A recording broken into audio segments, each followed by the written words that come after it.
मालिकेच्या आजच्या भागामध्ये आपण पाहणार आहोत आरोही जवळ येणाऱ्या रमाला जोरात बाजूला ढकलते आणि ती आता बोलू लागते की तुझी हिंमत कशी झाली आमच्यामध्ये यायची, जा तू माझी कोणीसुद्धा नाही आहेस असं बोलून आता ती तिला बाजूला करत असते.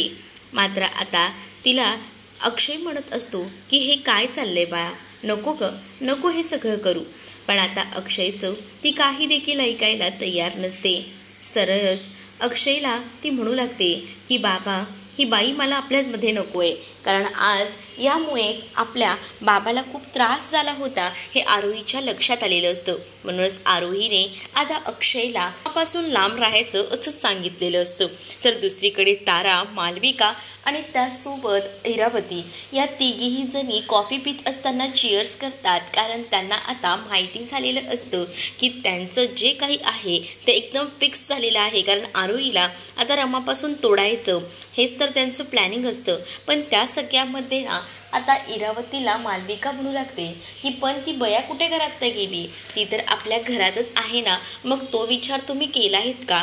त्यावर मात्र हो, मी तो विचारही केला आहे, तू काळजी करू नकोस. एकदा का मुरंबा ब्रँड विकलं गेलं ना, काही रमा स्वतःहूनच या घरातून निघून जाईल. मुळात आहे ना, आता हा मुरंबा ब्रँड विकण्यासाठी मी अक्षयला फोर्स करणार आहे. मग तू बघत बस सगळ्या काही गोष्टी कशा माझ्याकडून होणार आहेत त्या. जिकडे आता आरोही इकडे आलेली असते तर अक्षय तिची वेणी समोरून बांधून देत असतो. त्याच वेळेला अक्षय आता तिचं कौतुक करतच तिला म्हणू लागतो की बाया, खरंच ना, म्हणजे तुझ्यात जे काही बदल झाले आहेत ना ते बघूनच ना मला असं वाटतंय की तू खूप मोठी झाली आहेस. म्हणजे तू काल मला जे काही वाचवलंस आणि जे काही मला संकटातून बाहेर काढलंस ना, त्यामुळेच मी ना खरंच असा विचार करतोय की माझी मुलगी खूप मोठी झालेली आहे, असं देखील आता तो रमाला जवळ घेऊन विचार करत असतो. तर दुसरीकडे मात्र आता पाहायला मिळतं की आरोही म्हणत असते की बाबा, मी मोठीच झालेली आहे, तू माझी काळजी करू नकोस, कारण मला आता प्रत्येक गोष्टी कळायला लागल्या आहेत. त्या आरके मॅडममुळे आपल्याला खूप जास्त त्रास होतोय. त्यांनी आपल्याला घराबाहेर काढलेलं होतं आणि त्यांनी आपल्या बाबतीत खूप चुकीचं केलं हे देखील तितकंच मला माहिती आहे, असं देखील आता ती अक्षयला बोलू लागते. मग अक्षयसुद्धा या सगळ्या गोष्टीचा विचार करत असतो. दुसरीकडे आता इरावती तिथे आलेली असते आणि इरावतीला अक्षयसोबत बोलायचं असतं. म्हणूनच तर आता ती अक्षयला सांगू लागते की अक्षय, मला थोडं बोलायचं होतं. आणि मग काय तर ती आरोहीला सांगू लागते की बाबाची काळजी करू नकोस, बाबाची काळजी घ्यायला इथे मी आहे ना, मग तर झालं ना, असं बोलूनच ती तिला बाहेर जायला सांगत असते. नाही गं इरावती आजी, मला ना बाबाची खूप काळजी वाटते, मला बाबाला लांब सोडून कुठेच जायचं नाही आहे.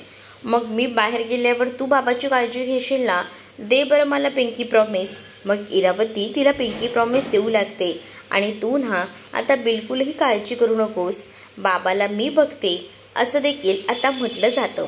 मग काय इरावतीला आणि अक्षयला बोलायला हवं, म्हणूनच आता आरोही बाहेर जाते. आरोही जेव्हा बाहेर जाते तेव्हा अक्षय इरावतीला म्हणतो की आत्या, तू किती काळजी घेशील गं सगळ्यांची, म्हणजे जेव्हापासनं आपल्यावर हे संकट ओढवलंय तेव्हापासनं सगळ्या घराची जबाबदारी तूच घेतलेली आहेस आणि हे घरही तूच सांभाळलं आहेस, असं बोलूनच तो आता कौतुक करू लागतो. इरावती आता म्हणत असते की मला काळजी वाटते आणि म्हणूनच मी ह्यासाठी विचार केला आहे की सगळ्या काही गोष्टी व्यवस्थित व्हायला हव्या, कुठेही काहीच कमी पडायला नको. म्हणूनच मी काय म्हणते ते नीट ऐक. मला असं वाटतं ना की आपण आहे ना तो ब्रँड विकून टाकूया. मुरंबा हा ब्रँड ठेवूनसुद्धा काय करायचं आहे बघ. आपण एकदा का तिचे पैसे देऊन टाकले की आपण या सगळ्यातून सुटून जाऊ. मग ती आपल्या डोक्यावर बसायला नसणार ना, आपण तिच्या काही अद्यात मध्यात येणार.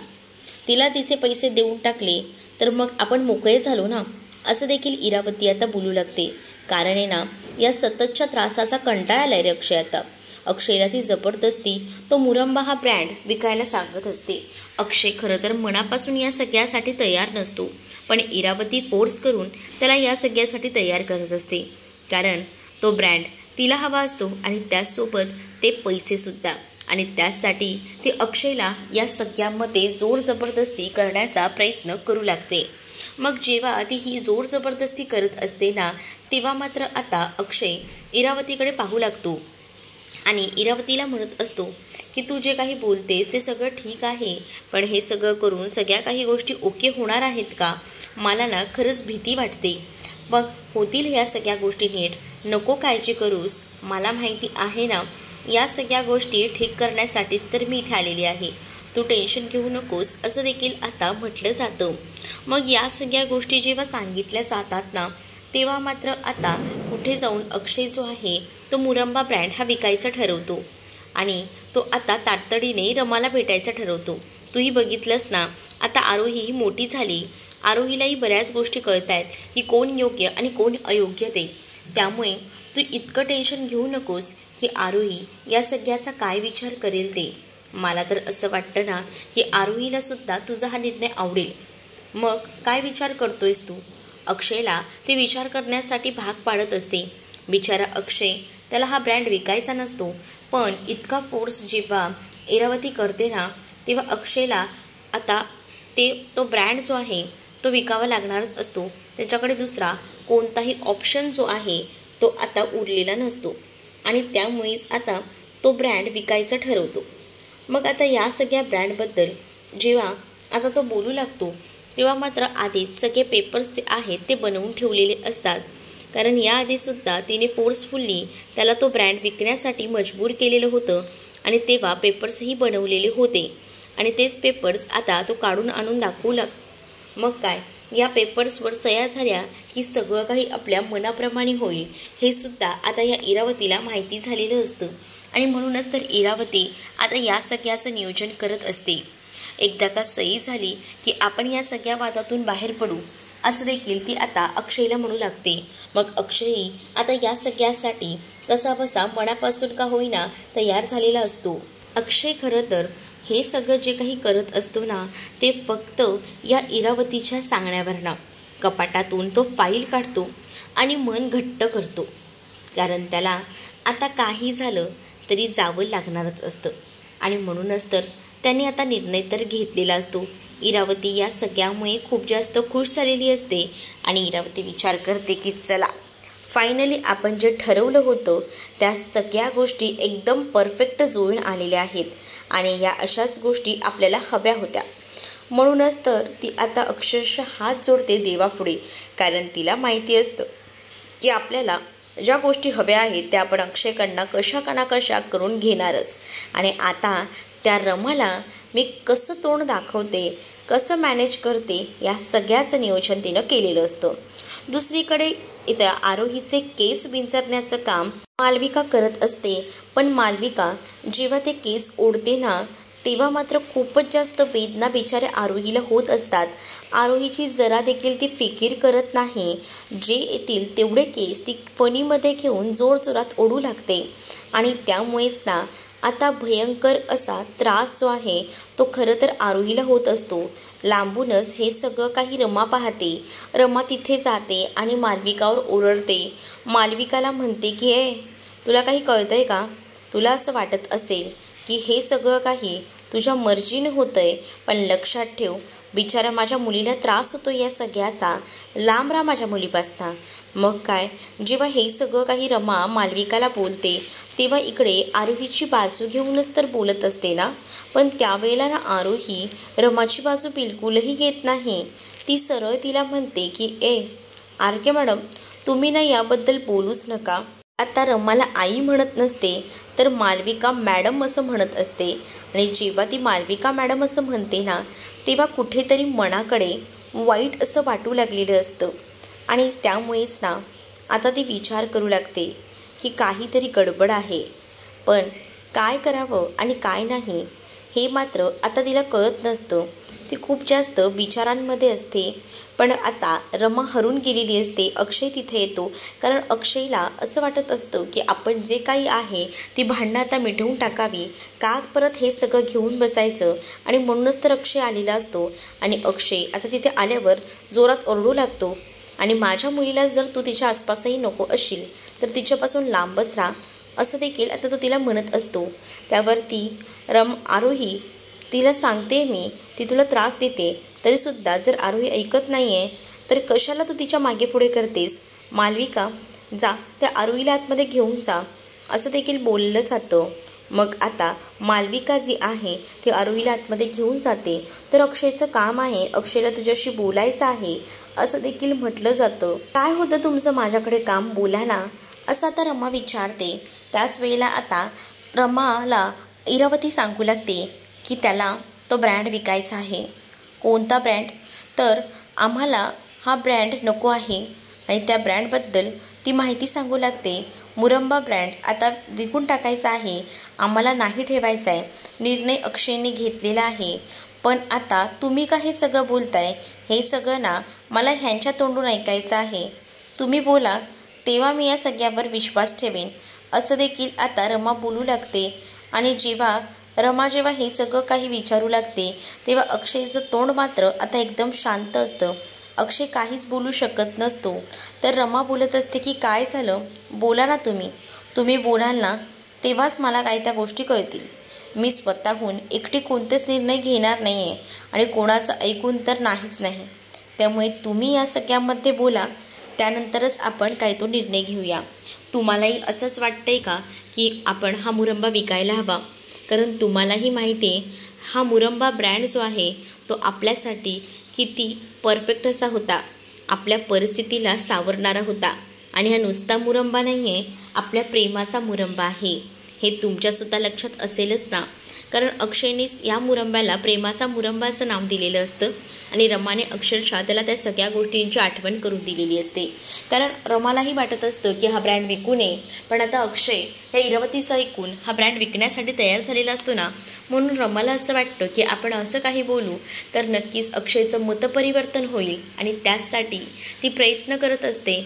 मात्र आता अक्षय तो तिला म्हणू लागतो की मला माझा निर्णय झालेला आहे, मी ठरवलं आहे की हा ब्रँड विकून टाकायचा आणि म्हणूनच मी तुला सांगतोय की नकोय मला हा ब्रँड, माझा निर्णय पक्का झाला आहे. रमा तरीही त्याला म्हणत असते की आज हा मुरंबा होता म्हणूनच तर आपल्या आईंना या सगळ्यातून बरं करता आलं, त्यांची शुगर नियंत्रणात आणता आली. आपला ब्रँड म्हणजे आपलं प्रेमाचं प्रतीक आणि तुम्हाला जर आपलं प्रेम पूर्णतः संपून टाकवायचं असेल, तुम्ही जर निर्णय घेतलाच असेल तर माझी या सगळ्याला सहमती आहे. जर तुमची सहमती असेल तर मी या पेपरवर सह्यासुद्धा करायला तयार आहे. मग अक्षय भयंकर चिडतो, कारण अक्षयला आता या पुन्हा सगळ्या गोष्टींमध्ये गुंतून राहायचं नसतं आणि म्हणूनच तो आता रमाला बोलू लागतो की मी तयार आहे या सगळ्यासाठी, चल आपण दोघंही जण या सगळ्यातून मोकळं होऊया आणि हा ब्रँड विकून टाकूया आणि हे पैसे मला सगळ्यात आधी तुला देऊनच टाकायचे आहेत आणि मला या सगळ्यातून मोकळं व्हायचं आहे तुझ्या या बॉन्डमधून. मग काय, रमा म्हणत असते की तुम्ही जर माझ्यापासून मोकळं व्हायचा निर्णय घेतलाच असेल ना तर ठीक आहे, मी या पेपरवर सह्या करायला तयार आहे. पण अक्षय ना मनापासून तयार नसतो हे रमालासुद्धा माहिती असतं, कारण त्या दोघांनी ना हा ब्रँड खूप मोठा उंचीवर नेऊन ठेवलेला असतो आणि तो ब्रँड आता विकायचा म्हटल्यावर रमाचंही काळीच धडधड करत असतं. पण तरीसुद्धा ना अक्षय इतका फोर्सफुली जे काही बोलतो ना, त्यामुळे मात्र आता इकडे रमा जी आहे ती मात्र आता विचार करत असते. आणि जेव्हा रमा या सगळ्या गोष्टीचा विचार करू लागते तेव्हा मात्र अक्षयला ती म्हणत असते की या पेपरवर मी काही एकट्या सह्या करणार नाही आहे, तुम्हालाही या सह्या करायच्या आहेत माहिती आहे ना, का विसरताय तुम्ही काही? तर आमचं हे असं होतं की ह्याच्यावर दोघांच्याही सह्या असणार आणि आम्ही तसं नियोजन करूनच घेतलं होतं. मग तुम्ही येताय का माझ्या बाजूला सही करायला? तर आता अक्षयच्या बाजूला रमा बसलेलीच असते. तर अक्षय देखील आता ती सही करण्यासाठी अक्षरशः रमाच्या जवळ आलेला असतो. तर रमाने अक्षयचा हात धरलेला असतो आणि आता ती त्या पेपर्सवर सह्या करत असते. आणि त्याच वेळेला आता अक्षयचं मन कुठेतरी खाऊ लागतं, कारण अक्षयला माहिती असतं की हे जे पेपर्स होते जेव्हा अक्षयने मुरंबा रजिस्टर केला होता तेव्हा मात्र रमाला त्याने सरप्राईज दिलेलं होतं आणि या सगळ्या गोष्टींना आता आठवू लागतात अक्षयला आणि अक्षय त्याच विचारांमध्ये हरवतो आणि त्याच्या लक्षात येतं की हा ब्रँड जो आहे तो जेव्हा मी केला होता तेव्हा रमाला किती छान सरप्राईज दिलं होतं. रमासुद्धा या सगळ्यामुळे खूपच जास्त खुश होती हा सगळा प्रसंग तिला आठवू लागतो. आणि त्यामुळेच ना आता रमाला जेव्हा हा प्रसंग आठवतो तेव्हा अक्षयच्या डोळ्यासमोर सुद्धा ते सगळं काही ताजं टवटवीत होतं. म्हणजेच अक्षय रमाला सांगू लागतो की यावर अशी नुसती सही नाही आहे, आपल्या दोघांची सही असायला हवी. मग दोघांनी मिळून ती सही केलेली असते आणि दोघांची सही तिथं रजिस्टर झालेली असते. तर ती सहीसुद्धा कशी करायची, आपण दोघांनी एकमेकांचा हात धरून रमा अक्षय अशी सही करायची. कारण हा ब्रँड फक्त माझा नाही आहे तर आपल्या दोघांचा आहे. कारण या ब्रँडला तू चालना दिलीस म्हणून हा ब्रँड पुढे आला आहे असं देखील आता सांगण्यात येतं. आणि जेव्हा या सगळ्या गोष्टी बोलल्या जातात ना तेव्हा अक्षय रमाच्या हाताला धरतो आणि रमाच्या हाताला धरून त्या ब्रँडच्या पेपरवर सह्या करतो. आणि तेव्हा कुठे जाऊन ना आता या सगळ्या गोष्टी ज्या आहेत त्या पटू लागलेल्या असतात. आणि जेव्हा ही सही दोघांनी मिळून केलेली असते तेव्हा हा जो काही प्रसंग आहे तो प्रसंग आता डोळ्यासमोर एकदम ताजा टवटवीत अक्षयला आठवू लागतो. मग आता अक्षय विचार करतो की नाही, हा आमचा ब्रँड होता आणि हा ब्रँड मला विकायचा नाही आहे, हा आता निर्णय अक्षयने घेतलेला असतो. आणि त्यामुळे मात्र जी काही तयारी इरावतीनं केलेली असते त्या सगळ्या तयारीवर अक्षरशः पाणी फेरायचं काम हे मात्र आता इकडे रमाने केलेलं असतं. आणि जेव्हा रमानं हे काम केलेलं असतं ना तेव्हा मात्र आता खूप जास्त रडकुंडीला आता इरावती येते. इरावतीला कळतच नाही की हातातोंडाशी आलेला घास कसा काही रमाने हिसकावून घेतला. कारण ज्या काही गोष्टीने रमाने ठरवलेलं होतं ती गोष्ट आता रमाने शक्य करून दाखवलेली असते. काय तर रमाने अक्षयला एकदम डोळ्यांच्या नजरेमध्ये एकदम कैद केलेलं असतं आणि तिच्या प्रेमामध्ये एकदम घायाळ होऊन अक्षयने तो ब्रँड विकायचा नाही असाच निर्णय घेतलेला असतो. आणि तो सरळ सांगतो की सॉरी, पण आता मी हा ब्रँड विकू शकत नाही. मग काय, इरावती ही खूप जास्त हायपर झालेली असते. तिला आता राग येत असतो कारण या सगळ्या गोष्टी तिला असं वाटत असतात की अक्षय विकून टाकेल. पण आता अक्षयने ऐन वेळेला माघार घेतल्यामुळे रमा मात्र या सगळ्यामध्ये जिंकलेली असते. तर दुसरीकडे आता पाहायला मिळतं जेव्हा अक्षय तिथून उठून जातो तेव्हा मात्र आता रमा चिडवू लागते आणि इरावतीला म्हणते की बघितलंत का, हा आमचं प्रेमाचं प्रतीक आहे आणि तुम्ही कितीही प्रयत्न केलात ना आम्हाला लांब करण्याचा तरी आम्ही ना लांब होऊ शकत नाही एकमेकांपासून असं देखील आता रमा बोलत असते. तर इरावतीची मात्र बोलती बंद झालेली असते आणि ती म्हणते की आता आरोहीची टर्न आहे, आरोहीलासुद्धा मी माझ्या बाजूने करेन. आता आरोही वायफाय ऑन करायला सांगते कारण रमाने त्या घरचा वायफाय बंद केलेला असतो. तर रमा म्हणते की ठीक आहे मी करते चालू. तेवढ्यातच गोलू येतो, गोलूचं रिपोर्ट कार्ड घेऊन येतो आणि तो क्लासमध्ये फर्स्ट आला असं सांगतो. त्याच वेळेला आरोहीसुद्धा सांगते की माझासुद्धा चांगलाच नंबर आला असेल पण तू नाही, तू नापास झाली आहेस, तुला कमी मार्क्स पडले आहेत असं देखील म्हटलं जातं. त्यावर आता तर आरोही मात्र आता टेन्शनमध्ये आलेली असते आणि तिला कळत नसतं की काय करावं ते. त्यामुळे आता रमाने आरोहीला आपल्या बाजूने खेचण्यासाठीच हे मोठं प्लॅनिंग केलेलं. तुम्हाला हा भाग कसा वाटला हे नक्कीच मला कमेंटमध्ये सांगा. आणि त्याचसोबत व्हिडिओ आवडला असेल तर व्हिडिओला लाईक करायला विसरू नका. चला तर मग आता भेटूया पुढच्या भागामध्ये. तोपर्यंत टाटा बाय.